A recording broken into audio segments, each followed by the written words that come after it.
So after finishing second in the Premier League last season and qualifying for the Champions League, we've got a paltry 20 million to spend in the transfer window this summer, and we need to upgrade our defence big time, or we could be in for some heavy defeats in the Champions League this season. Let's get into the transfer special and the end of season review.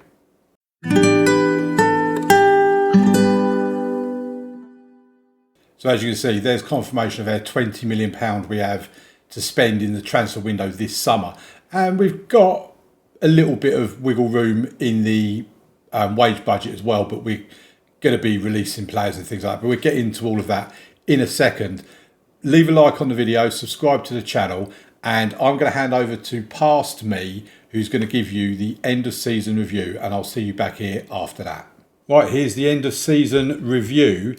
And let's get into it. We've not won anything this season, but finishing second in the Premier League is winning it for me. You probably won't be surprised that Kenta Mahara has won our sign of the season. The board are delighted with him. This is mainly down to the player's high ability level relative to the squad. 43 appearances, 26 goals, 11 assists, 7.42. We bought him for 5.25 million. He's signed his new contract. He's now got a release clause of 96 million. And yeah, he's just been awesome. He's the best player I've signed on the whole of FM24, and he will be a legend on this channel, I don't doubt. John Solis is coming in for 30 million, 35 appearances, 1 goal, 5 assists, 7.06. He's had a good season, probably a bit underwhelming. I mean, he's their second highest earner. He's actually on £100,000 a week. Eric Ortega for 3.1 million. I mean, to me, that just screams massive value. 31 appearances, 4 goals, no assists, 7.03. Jetton Zanelli, 3.1 million. He's been effective. Can't really complain about him. Emerson Fernandez for 8 million, 38 appearances, 1 goal, 4 assists. I think he's been really good this season. Along with Solis, they've both been solid. Thomas Akasvatny, another one, £6.5 million from Mould. Genuine wonder kid. He's going to be playing more next season than what he did this season. 22 appearances in total, 1 goal, 1 assist, 6.84. Callum McKenna's been pretty solid in goal. I don't like the fact he gets injured so often, but 25 million, he's pulled off some really good saves for us. And Kwaku Mensah, again, for 4.6 million. He's got oodles and oodles of potential. Really can't complain about that. In terms of the players out, Odson Edouard went on a free transfer. Hindolo Mustafa went on a free transfer. Alexander Nubel we got 6 million for. I was quite pleased with that. He's made 9 appearances, 7.04. He's living life out in Paris. Mark Vaughan we got a few thousand for. John Jones the same. Kevin Morris, Taylor Clarence. Yeah, I mean, we need to get better at selling players, and that needs to start this summer. The loans, they are what they are. Let's move on. In terms of the results, avoid relegation from Premier Division is our aim. We finished second, so yeah, A+, absolutely. Kenta Mahara, our top scorer. He was actually the joint second top scorer in the league behind, or he's level with Evan Ferguson and behind Erling Haaland. I don't think there's any shame in that. Yeah, we had a great season. 27 wins, 5 draws, 6 defeats, a goal difference of plus 48. Awesome. In the FA Cup, we got to the semi-final. We had a really nice run to the semi-final. Leyton Orient, Shrewsbury, Coventry and Fulham. Very nice run. Then we got trounced by Arsenal, quite honestly. In the Carabao Cup, Arsenal knocks out of that as well. In the second round, third round, third round, there you go. So, yeah, not great in the Carabao Cup this season, but a good FA Cup run. The biggest win this season was 6-1 win against Watford, Bichiabu, 2 own goals from Luis Felipe, Mahara, Duarte and Maric. Our match to remember was a 3-1 win away from home against Southampton, Liedemar and 2 from Mahara. And goal of the season was Saibari for the goal he scored against Arsenal in the 4-0 league win. If we have a look at finances, sponsorship has gone down. Corporate and hospitality has gone down. Matchday commercial and retail has gone down, but our broadcast revenue and competition prize money has gone up. There's been no new sponsorship deals. We've sold 18,233 shirts. Mahara, Sabari, Maric, Solis and Duarte doing the best sales. Total merchandise sales was 3.79 million. We have a look at our team here. I mean, we're not far off having a team of all greens. All of our back four was green. Solis, Mahara, Sabari. This is a team they're going with. I don't really argue with that a great deal. Maybe swap them two over in terms of positional. But otherwise, yeah, that's fine. In terms of the accolades, I have won the Manager of the Year. Absolutely delighted by that. Kenta Mahara won the Young Player of the Year, I think it was.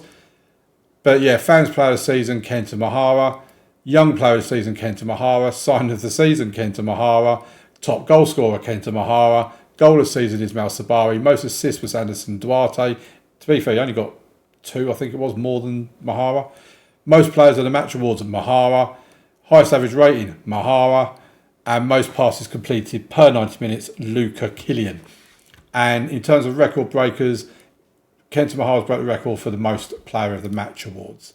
Crystal Palace started better than anyone would have expected and continued in that vein, storming all the way to such an impressive finish. Crystal Palace dared to dream, and thanks to a great run way back at the start of the season, they're able to celebrate now. The manager timeline is a manager timeline, it is what it is.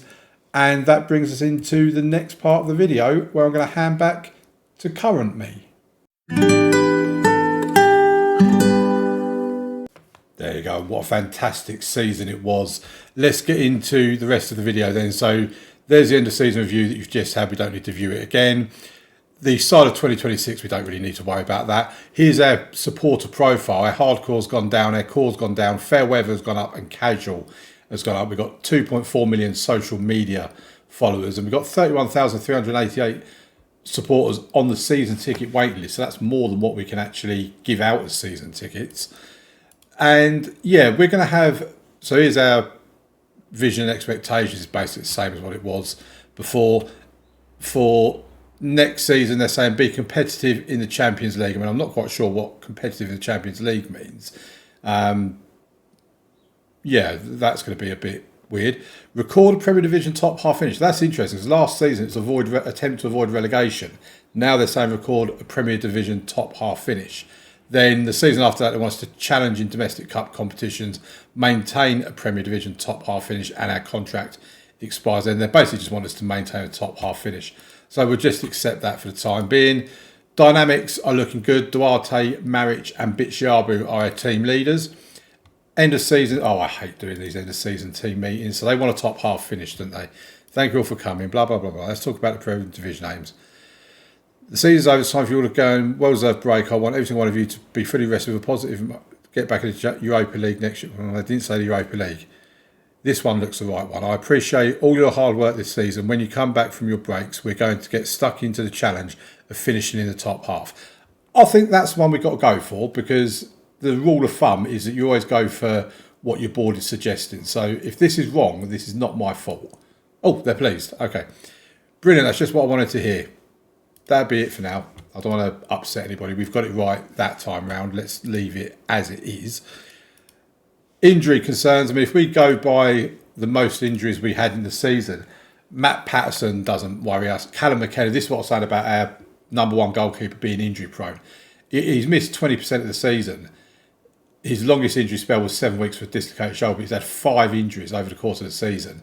The other one that impacts us, Ismail Sabari's had 4, Barco's had 4, Solis has had 4, Duarte's had 4. We've got a few, Martin Fernandez 4. We've got a few players there that do pick up quite a few injuries. Now, our training camp destination, we can go to Brussels in Belgium, USA, Germany, Austria, South Africa, Scotland, Netherlands, Singapore, China.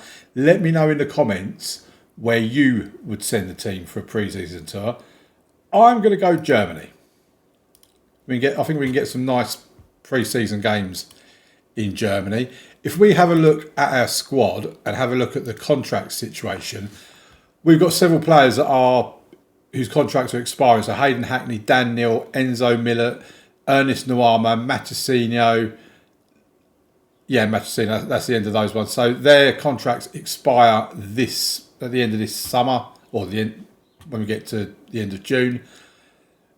I'm looking at that, and Ernest Nuama, I'm kind of tempted to keep around. He's 28 years old, 3 stars. I'm kind of thinking it might be an idea just to keep him around. He does bring something to us. He's quick as well. He's very determined. He can play both flanks plus up top. He's someone that I think is worth keeping around. Matosino, I don't think he's really turning into the player we wanted him to be, so I think we probably let him leave. Same with Millett, he'll leave. Dan Neil, Hayden, which does mean we will need to bring in some central midfielders. If we have a look at our squad planner for next season and show the full squad view, I really do want to improve in defence. We've got Bitshabe and we've got Ortega. I'm just not sure if we've got enough after that, because Zanelli, he's only 3 stars, potential 2.5 star current. So I think we do need to improve in them positions. I think we need to improve in our full-back position, especially at left-back. If we have a look at our tactics, I kind of get a better feel of it from here. We've got Barco out here who can improve, although he is 27 years old, so you wonder how much he is going to improve. He's a really good player. He does really good stuff for us. And if we actually look at Barco's season, 1 goal, 10 assists at 7.02, he's certainly not been doing bad. Martin Fernandez I'm happy with as well. My concern really, even though we've got Kwaku Mensah, who's a 5-star potential left-sided wing back, maybe we go with him a bit more. At the moment we've got Barco on attack. We could put Kwaku Mensah on defend or support, which is what he's more comfortable like, and we can put Martin Fernandez in a more attacking formation. I don't know how does he feel about being attacking? Yeah, he feels fine. He can cross the ball as well. He's improving as we go. So quite happy to maybe do that. But Ortega and Bitshabe is not really going to improve much more than what he already is. He's been really good for us, 27 years old. There are clubs interested in him. I think it's mainly Saudi Arabia. Yeah, it's Al Hilal in Saudi Arabia. Eric Ortega's 3-star current. He's got 5-star potential. I really want to keep with him because I think that he could develop into a really, really good player. We do need to improve in our midfield. We've also got Emerson Fernandez and John Solis and Akazvatni. And Akazvatni is actually a 5-star potential player as well. So Solis and Akazvatni tends to play more in the ball-winning midfielder role. John Solis more in the deep line playmaker, but can do that role as well. So maybe one more player for one of these positions if someone really stands out. It's really difficult because I don't really know what I want to bring in. If there's a top quality striker, then yeah, I'll be happy to bring them in. What we also have to keep an eye on though is our homegrown thing, because obviously we are in Europe. So if we look at who's on here at the moment, Dan Neil, Hayden Hackney will both be going. So they won't, in actual fact, who's leaving? No, it's just them two. Okay. So without them two at the club, they're both trained in nation. We still have 1, 2, 3, 4, 5, 6, 7, 8, 9. So you need 8, at least 4 at club and 4 at nation, but 8 in total. And we've got enough, which does mean the likes of Kevin Nicol will need to stick around, and James Masterson will probably need to be here. And he's not actually a backup goalkeeper, but we might need to look at that. So yeah, there's things we need to do, and I'm really not sure how we're going to do it. So I'll bring you back probably around the 1st of July, and by then we'll have some players that definitely would have left the club, and maybe we might have made 1 or 2 signings by then, but no promises. So it's the 1st of July, and we have one new signing. Antonius Duchesnes comes in from Gent for 15 million. We paid 5 million up front for him. The rest of it is in instalments. If we take a look at him, he can play right, he can play left, he can apparently play up top. I mean, he's listed as a striker.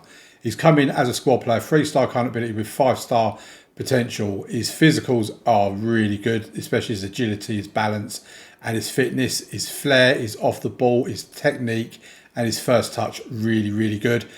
He likes taking long-range free kicks, apparently, so he's only got 13 for that, but more than happy for him to give it a go. I'm looking at him playing on the left, so we have Mahara on the right and Duchesnes on the left.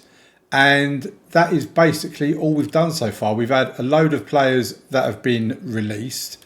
If we have a look at those, these are all the players that have been released. Hackney, Neil, Millett, Noama, Mof, Jemaid, all these players, Phil Charles, Matosino, they've all been released on free transfers. The way our finances look is that we've got 16.3 million in the bank. We might be selling Luca Killian for around 4 million, which will bump that back up to 20 million. We've got about 350,000 left in the wage budget.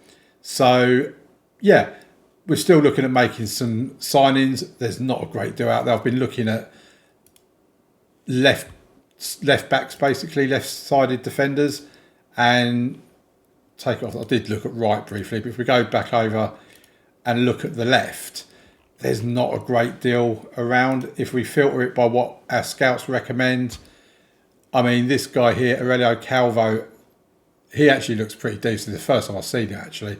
We've not even scouted him, so I don't know how they're rating him so highly. But his physicals are pretty decent. He can be a wing back. It says defend there. What's it like if we put him on support? Okay, so don't mind being a supporting wing back as well. So there's a player, you know, he's got really good passing on him. He's got good marking, reasonable tackling, stamina, balance. His pace and acceleration is not bad either. He's a pretty rounded player, to be fair. If we actually discuss his availability with his agent, so this must have come through as an agent recommendation type thing. So they want between 20 to 25 million. The wage is reasonable, wants a minimum fee release clause.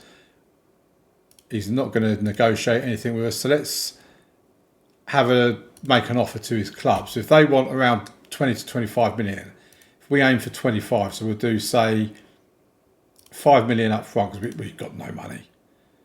Then in instalments, so we need to add another 20 million onto this. So we'll say 10 million in instalments. And then after 50 league games, we'll do another 10 million. Suggest terms. I mean, they've left that at 5 million, but they want like 32.5 million for him. This is ludicrous. Let's get that back down to 10 million. Let's get this to 12.5 and see if they're prepared to accept that. Now they want, that's fine. I don't mind that. Let's accept that. So Aurelio Calvo, Spanish 21-year-old, capped at under 21 level. He could be coming in as our new left back, and that would be a definite upgrade on what we've got there at the moment. Barco can certainly stay as backup to him. Kwaku Mensah, who's their 5-star, he can do the right side as well. So, because I was looking at bringing in a right-sided defender as well, but maybe we just have Kwaku Mensah as support for both Fernandez and the new guy Calvo. We've got Duchenne's already in the side there with Saibari and Mahara. I am looking at, do I maybe sell Saibari? He's getting on now. He's 31 years old. He's got a transfer value to him. He is starting to decline a little bit. And if we look at his stats from last season, he had a really good season still, even though it was disappointing to begin with, but nowhere near what he was in the Championship. If we can find someone that is an upgrade on Saibari, I'm happy to let him go. But yeah, at the moment, it's just a case of waiting to see what comes my way. I'll bring you back when I know more about Calvo. Transfer news just in, folks. Aurelio Calvo arrives from Toulouse. We bring him in for £17.5 million in total. Not bad profit for Toulouse. They got him for 350k last season. He's had one season with them and is now, they've made a £17 million profit on him. Like I say, he looks pretty decent, 3.5 stars. If we go to our actual tactics screen, we can slot, let me take off the under 21s because we've just had a pre-season friendly. Aurelio Calvo, we'll bring him in here, probably there, it'll probably be enough. He's unavailable for our actual thing, but we'll take that off of there and put it on, well, he only wants to do defend, we'll do fullback on support. And then for Martin Fernandez, he can go on attack because it's something he can do. And straight away, we've got a bit of a boost to our defence. Maybe looking at bringing in a centre-back somewhere. Also still looking at a potential replacement for Sabari. Maybe an out-and-out top-draw striker, because we have been struggling with that throughout most of bottoms up, really, to be honest. But yeah, that is a signing we've made. There is news on players going out. Luca Killian could be on his way out, as I said earlier on, for about £4 million, something like that. Henry Matriciani, there was an optional fee on his contract, but the club he was at chose not to take it. We have, however, had a couple of offers come in. Nottingham Forest withdrew because they only wanted to pay us 4.7 million, rising to 6.25. So I said, no, pay us 10 million, I'll get stuffed. So they got stuffed. And West Brom have offered 10.75 million for him. So for a player that we do not want, 32 years old, is another old man out the club, we'll be getting 10 million for him. And Sebastian Topic could be going for 4 million as well to Toulouse. So we're doing a bit of business with Toulouse. As you see, we have got fees in place with intermediaries for these players. But yeah, if that comes in, 4 million there, 4 million there, that's £18 million that we will be able to add to the 10 million we've got at the moment. And it's a few of the older citizens that have left. I'm going to show you the schedule because we have just had a friendly against Ludogorets. And this is the team we put out there. Good performance by everybody. Mahara, as always, on form. He got a goal. I was looking for his assist, but he didn't get an assist. He got a goal. Also on the score sheet was Sabari, Fernandez, Duchesnes, Mahara, and a Dimitrov own goal. Maric, couple of assists from Sabari, and Fernandez with an assist as well. As you can see by the stats, we absolutely dominated the game. And we move on. Fixtures for the upcoming season. In tomorrow's episode, we're going to be having an away game against Leeds and a home game against Wolves on the telly box. And then after that, we've got away to Tottenham, at home to Liverpool, and then it'll be a Carabao Cup game before Reading, Newcastle and Sheffield Wednesday. So to be fair, in our first, 7 league games of the season, 8 if you include the Ipswich one, we've got some pretty reasonable ties in there. Tottenham, Liverpool and Newcastle obviously stand out as the really tough games, but considering 2 of those 3 games are at home as well, where we will always fancy our chances, it's looking like not a bad start to the season in terms of what we're going to end the season with. I mean, final game of the season against Manchester City, could that be a Premier League title decider? I'm probably getting way ahead of myself. But that as well, Brentford, Southampton, Brighton, Bournemouth, Leicester, Fulham, Man City, that's not a bad running. You've got to say that's not a bad running. Once you get past this area here of Arsenal, Chelsea, Man United, that's a nice little running for us, really. So, okay, I'm going to carry on trying to find players, carry on trying to fill up my staff in, because we did let a load of staff go and we're currently looking like this. And I'll bring you back with some more news, hopefully very soon. Oh, folks, I brought you back for a reason, and transfers isn't actually the reason. We'll get to the reason in a moment. But we bought a new player, 1.6 million, Jackson Macedo. He's a Colombian, capped under 23 level. He is a genuine wonder kid, 2.5-star current ability with 5-star potential. He can play out on the right where obviously Mahara plays, or he can play up top. And I'm kind of thinking we put him up top. He's got finishing of 15, so he can do it. And yeah, that's kind of where I'm thinking of playing him, as an advanced forward up top. If we go to a tactics screen, that's where he'd slot in. In terms of Alan Maric, who's usually there, he's only another 0.5 star better. And I think he could be the player we're looking for. So yeah, 2 signings in so far. We've also brought in some staff in. Our staff's starting to look a little bit better. We've still got more coming in. But we have some news. I've been offered the job of England manager, replacing Eric Ten Hag of all people. The wage on offer is £125,000 a week.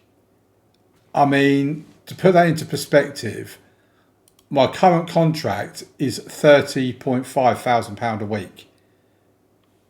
I mean, that's a rise of nearly £100,000 a week. There's no interview or anything to take place. It's either accept it or reject it. Now, I am at a bit of a crossroads because I was not expecting the England job to come up. And I really don't know what I'm going to do, and I'm going to need some time to think about it. So I think what we're going to do is we're going to end the video here. Tomorrow, I'll make the decision to either accept or reject. Now, I know in previous iterations of Football Manager, you've been able to do the England job and your club job. I don't think that's realistic. You don't see people in real life doing that. So if I did accept the England job, it would be also resigning from Crystal Palace. And I've got to say, I think we're building something really good here. And I don't want to leave Crystal Palace. I really don't. But I have a decision to make. Also, in terms of transfers out, or transfer history, I should bring you up to speed on all of this sort of stuff. Luca Killian did go to Watford for 4.8 million, and Sebastian Topic went to Toulouse for 4 million. Matriciani turned down his £10 million move, so he's just going to be in our under 21s until his contract expires at the end of the season, if I'm still here. But yeah, leave a like on the video, folks. Let me know in the comments if you would accept the England job or whether you'd stay with Crystal Palace. And tomorrow's episode, I'll bring you up to speed. If I stay at Crystal Palace, then I'll bring you up to speed on the rest of the transfer window and the first 2 games of the season. Or it could be day one in an England job. I don't even know how I'd do England as a football manager series, because we don't play games like we do. It's really weird. How can I do England as a series? Right, I'm probably going to reject the England job, but we'll find out in tomorrow's episode. Oh, I hate having to make decisions.